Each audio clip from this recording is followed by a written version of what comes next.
The Shadows on the Wall by Mary E. Wilkins Freeman.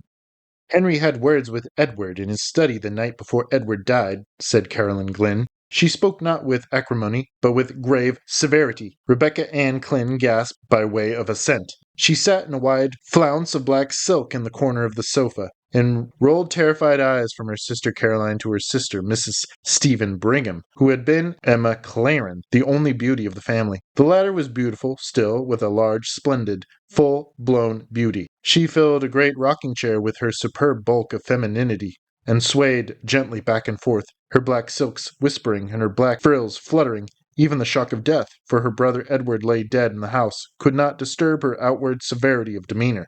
But even her expression of masterly placidity changed before her sister Caroline's announcement and her sister Rebecca Ann's gasp of terror and distress in response.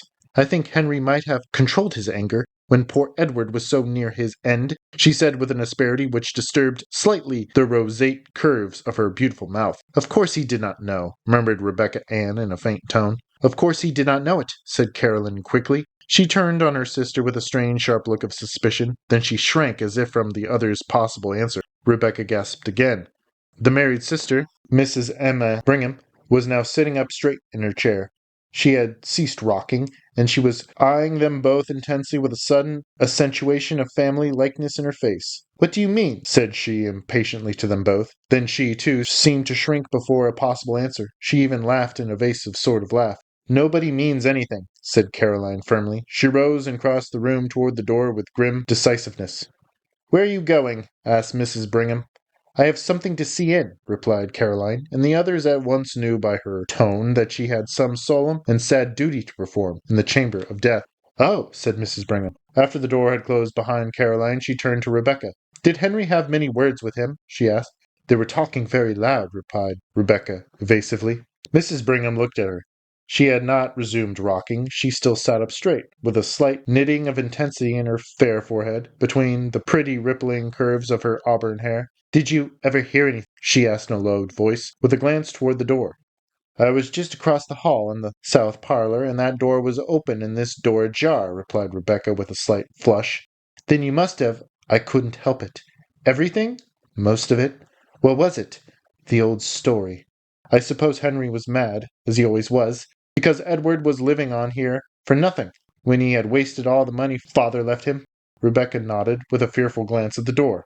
When Emma spoke again, her voice was still more flushed. "I know how he felt," said she. "It must have looked to him as if Edward was living at his expense, but he wasn't. No, he wasn't. And Edward had a right here, according to the terms of father's will, and Henry ought to have remembered it." "Yes, he ought." "Did he say hard things?" "Pretty hard, from what I heard." "What?" "I heard him tell Edward that he had no business here at all, and he thought he had better go away." "What did Edward say?" "That he would stay here as long as he lived, and afterward too, if he was a mind to, and he would like to see Henry get him out, and then—" "What?" "Then he laughed." "What did Henry say?" "I didn't hear him say anything, but—" "But what?" "I saw him when he came out of the room." "He looked mad?" "You've seen him when he looks so." Emma nodded. The expression of horror on her face had deepened. "Do you remember that time he killed the cat because he had scratched him?" "Yes." "Don't!" Then Caroline re-entered the room. She went up to the stove, in which a wood fire was burning. It was a cold, gloomy day of fall, and she warmed her hands, which were reddened from recent washing in cold water. Mrs. Brigham looked at her and hesitated. She glanced at the door, which was still ajar.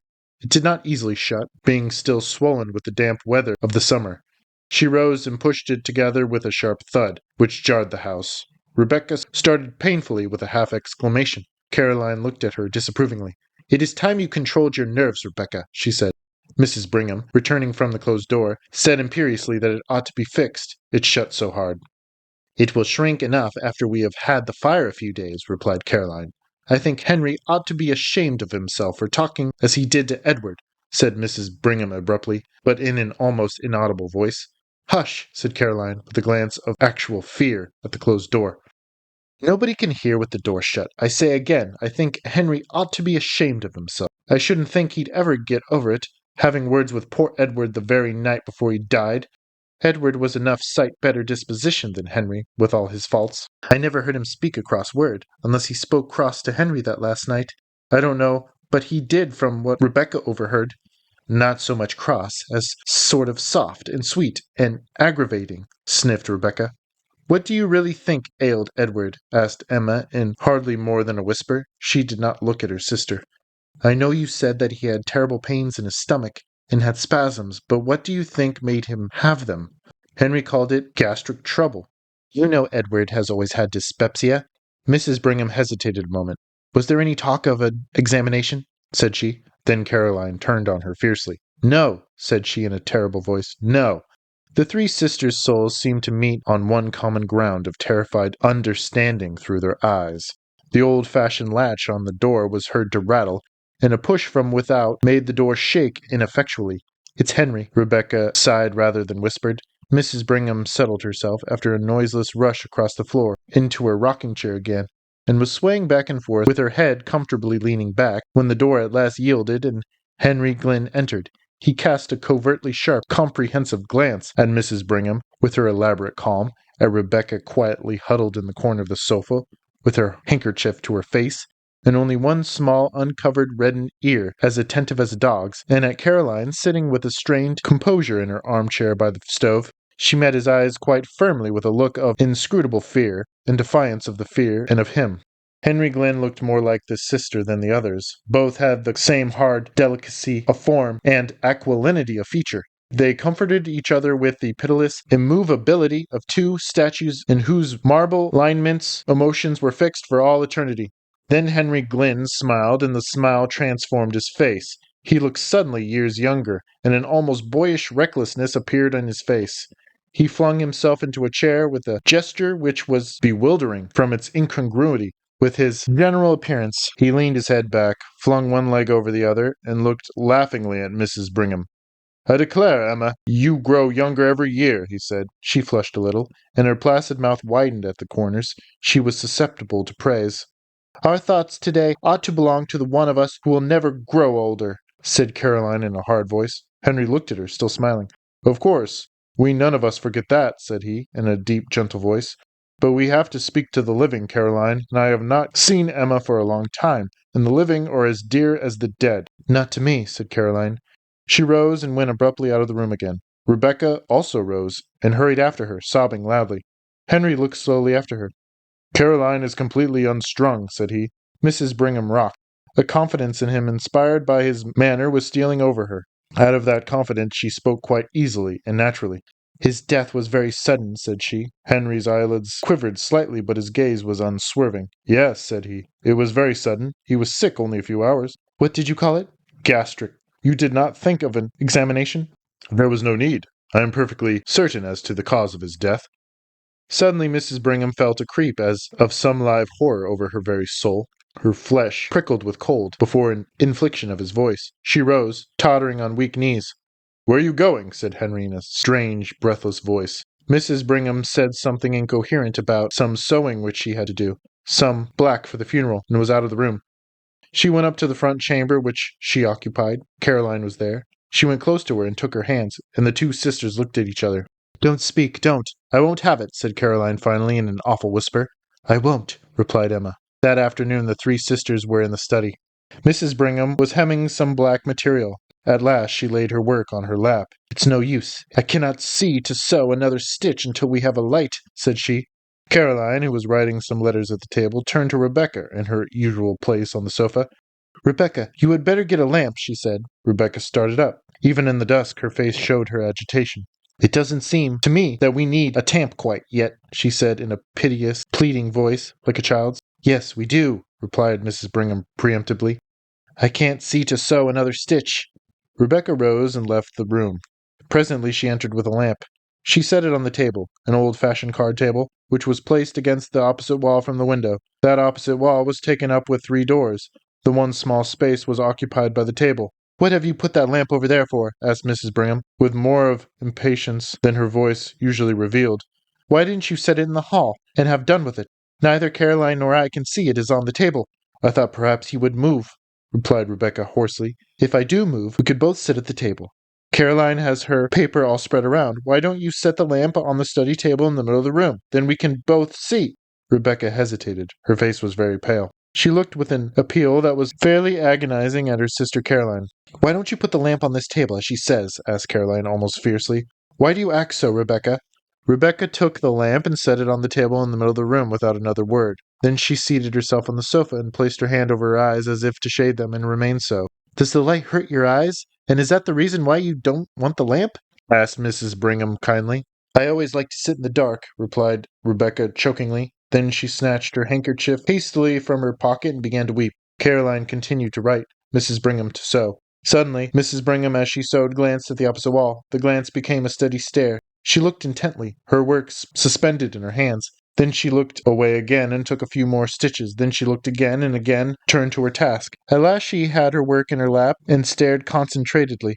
She looked from the wall around the room, taking note of the various objects. Then she turned to her sisters. "What is that?" said she. "What?" asked Caroline harshly. "That strange shadow on the wall," replied Mrs. Brigham. Rebecca sat with her face hidden. Caroline dipped her pen in the inkstand. "Why don't you turn around and look?" asked Mrs. Brigham in a wondering and somewhat aggravated way.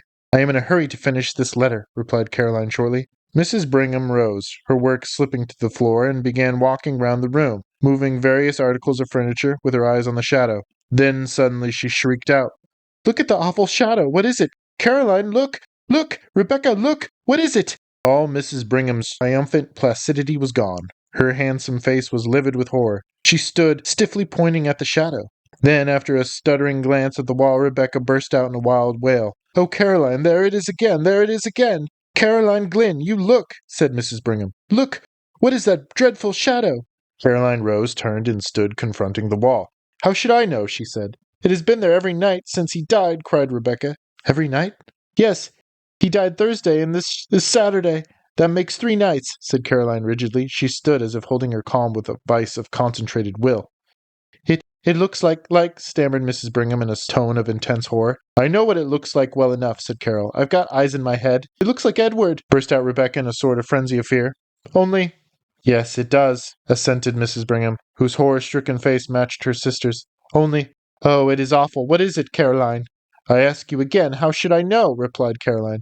"I see it there like you. How should I know any more than you?" "It must be something in the room," said Mrs. Brigham, staring wildly around. "We moved everything in the room the first night it came," said Rebecca. "It is not anything in the room." Caroline turned upon her with a sort of fury. "What do you mean, talking so? Of course it is something in the room." "Of course it is," agreed Mrs. Brigham, looking at Caroline suspiciously. "It must be something in the room." "It is not anything in the room," repeated Rebecca with obstinate horror. The door opened suddenly, and Harry Glynn entered. He began to speak. Then his eyes followed the direction of the others. He stood staring at the shadow on the wall. "What is that?" he demanded in a strange voice. "It must be due to something in the room," Mrs. Brigham said faintly.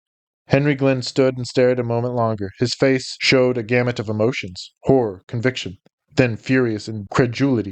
Suddenly he began hastening hither and thither across the room. He moved the furniture with fierce jerks, turning ever to see the effect upon the shadow on the wall. Not a line of its terrible outlines wavered. "It must be something in the room," he declared in a voice which seemed to snap like a leash. His voice changed. The inmost secrecy of his nature seemed evident upon his face, until one almost lost sight of his lineaments. Rebecca stood close to her sofa, regarding him with woeful, fascinated eyes. Mrs. Brigham clutched Caroline's hand. They both stood in a corner out of the way. For a few moments he raged about the room like a caged wild animal. He moved every piece of furniture. When the moving of a piece did not affect the shadow, he flung it to the floor. Then suddenly he desisted. He laughed. "What an absurdity," he said easily. "Such a to-do about a shadow." "That's so," asserted Mrs. Brigham, in a scared voice, which she tried to make natural. As she spoke, she lifted a chair near her. "I think you have broken the chair that Edward was fond of," said Caroline. Terror and wrath were struggling for expression on her face. Her mouth was set, her eyes shrinking. Henry lifted the chair with a show of anxiety. "Just as good as ever," he said pleasantly. He laughed again, looking at his sisters. "Did I scare you?" he said. "I think you might be used to me by this time. You know my way of wanting to leap to the bottom of a mystery, and that shadow does look queer, and I thought if there was any way of accounting for it, I would like to do without any delay." "You don't seem to have succeeded," remarked Caroline dryly, with a slight glance at the wall. Henry's eyes followed hers, and he quivered perceptibly. "Oh, there is nothing for shadows," he said, and he laughed again. "A man is a fool to try to account for shadows." Then the supper bell rang, and they all left the room, but Henry kept his back to the wall, as did, indeed, the others. Henry led the way with an alert motion like a boy. Rebecca brought up the rear. She could scarcely walk, her knees trembling so. "I can't sit in that room again this evening," she whispered to Caroline after supper. "Very well, we will sit in the south room," replied Caroline. "I think we will sit in the south parlor," she said aloud. "It isn't as damp as the study, and I have a cold." So they all sat in the south room with their sewing. Henry read the newspaper, his chair drawn close to the lamp on the table. About 9 o'clock he rose abruptly and crossed the hall to the study. The three sisters looked at one another. Mrs. Brigham rose, folded her rustling skirts compactly round her, and began tiptoeing toward the door. "What are you going to do?" inquired Rebecca agitatedly. "I am going to see what he is about," replied Mrs. Brigham cautiously. As she spoke, she pointed to the study door across the hall. It was ajar. Henry had striven to pull it together behind him, but it had somehow swollen beyond the limit with curious speed. It was still ajar, and a streak of light slowed from top to bottom. Mrs. Brigham folded her skirts so tightly that her bulk with its swelling curves was revealed in a blank silk sheath, and she went with a slow toddle across the hall to the study door. She stood there, her eye at the crack. In the south room, Rebecca stopped sewing and sat watching with dilated eyes. Caroline sewed steadily. What Mrs. Brigham, standing at the crack in the study door, saw was this. Henry Glynn, evidently reasoning that the source of the strange shadow must be between the table on which the lamp stood and the wall, was making systematic passes and thrusts with an old sword which had belonged to his father all over and through the inventing space. Not an inch was left unpierced. He seemed to have divided the space into mathematical sections. He brandished the sword with a sort of cold fury and calculation. The blade gave out flashes of light. The shadow remained unmoved. Mrs. Brigham, watching, felt herself cold with horror. Finally Henry ceased and stood with the sword in his hand and raised as if to strike, surveying the shadow on the wall threateningly. Mrs. Brigham toddled back across the hall and shut the south room door behind her before she related what she had seen. "He looked like a demon," she said again. "Have you got any of this old wine in the house, Caroline? I don't feel as if I can stand much more." "Yes, there's plenty," said Caroline. "You can have some when you go to bed." "I think we had all better take some," said Mrs. Brigham. "Oh, Caroline, what—" "Don't ask. Don't speak," said Caroline. "No, I am not going to," replied Mrs. Brigham. "But—" Soon the three sisters went to their chambers, and the south parlor was deserted. Caroline called to Henry in his study to put out the light before he came upstairs. They had been gone about an hour when he came into the room, bringing the lamp which had stood in the study. He set it on the table, and waited a few minutes, pacing up and down. His face was terrible. His fair complexion showed livid, and his blue eyes seemed dark blanks of awful reflections. Then he took up the lamp and returned to the library. He set the lamp on the center table, and the shadow sprang up on the wall. Again he studied the furniture and moved it about, but deliberately, with none of his former frenzy. Nothing affected the shadow. Then he returned to the south room with the lamp, and again waited. Again he returned to the study and placed the lamp on the table, and the shadow sprang out upon the wall. It was midnight before he went upstairs. Mrs. Brigham and the other sisters, who could not sleep, heard him. The next day was the funeral. That evening the family sat in the south room. Some relatives were with them. Nobody entered the study until Henry carried a lamp in there. After the others had retired for the night, he saw again the shadow on the wall leap to an awful life before the light. The next morning at breakfast, Henry Glynn announced that he had to go to the city for 3 days. The sisters looked at him with surprise. He very seldom left home, and just now his practice had been neglected on account of Edward's death. "How can you leave your patients now?" asked Mrs. Brigham wonderingly. "I don't know how to, but there is no other way," replied Henry easily. "I have had a telegram from Dr. Mitford." "Consultation?" inquired Mrs. Brigham. "I have business," replied Henry. Dr. Milton was an old classmate of his who lived in a neighboring city and who occasionally called upon him in the case of a consultation. After he had gone, Mrs. Brigham said to Caroline that, after all, Henry had not said that he was going to consult with Dr. Mitford, and she thought it very strange. "Everything is very strange," said Rebecca with a shudder. "What do you mean?" inquired Caroline. "Nothing," replied Rebecca. Nobody entered the study that day, nor the next. The third day Henry was expected home, but he did not arrive, and the last train from the city had come. "I call it pretty queer work," said Mrs. Brigham. "The idea of a doctor leaving his patients at such time as this, and the idea of a consultation lasting 3 days. There is no sense in it, and now he has not come. I don't understand it, for my part." "I don't either," said Rebecca. They were all in the south parlor. There was no light in the study. The door was ajar. Presently Mrs. Brigham rose. She could not have told why. Something seemed to impel her, some will outside her own. She went out of the room, again wrapping her rustling skirts round that she might pass noiselessly, and again pushing at the swollen door of the study. "She has not got any lamp," said Rebecca in a shaking voice. Caroline, who was writing letters, rose again, took the only remaining lamp in the room, and followed her sister. Rebecca had risen. but she stood trembling, not venturing to follow. The doorbell rang, but the others did not hear it. It was on the south door on the other side of the house from the study. Rebecca, after hesitating until the bell rang the second time, went to the door. She remembered that the servant was out. Caroline and her sister Emma entered the study. Caroline set the lamp on the table. They looked at the wall, and there were two shadows. The sisters stood clutching each other, staring at the awful things on the wall. Then Rebecca came in, staggering, with a telegram in her hand. "Here is a telegram," she gasped. "Henry is dead!"